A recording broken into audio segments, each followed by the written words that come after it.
So I have my 15 gauge nailer, a 4-foot level and a 2-foot level ready to go.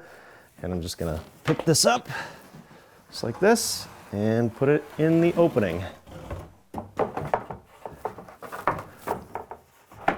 So now I'm gonna center this in the opening this way. That looks good right there. And then I'm gonna check this with my 2-foot level to see which side needs to go up, and it looks like it's that side. So yours, if you cut that, should be perfect. Mine, I'm gonna have to hold up. So I'm gonna nail this side since the other one needs to go up. Hold it right there. It's centered in the opening, and try not to mess up this trim. I can just hold this up where it needs to be, shim it too if you want. Then I can put my 4-foot level on the sides, hold this so it's plumb right about there. Make sure it's pushed up tight right here.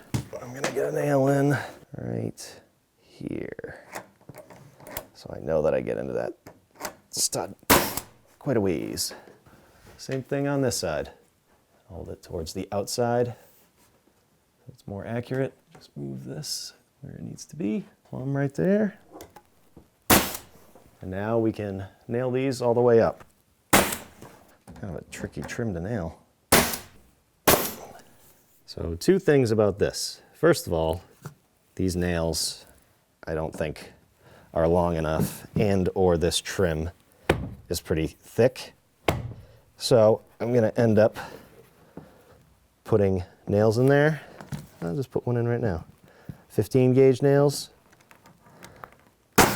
just like that, all the way up. So that's nice and solid. And the other thing is, you can see this big gap. That's totally fine. Like I said, I'm doing hardwood floor here, so that is less than 3/4 of an inch. So I'll be good to undercut that afterwards. But I'm just gonna put those nails in so this is more secure.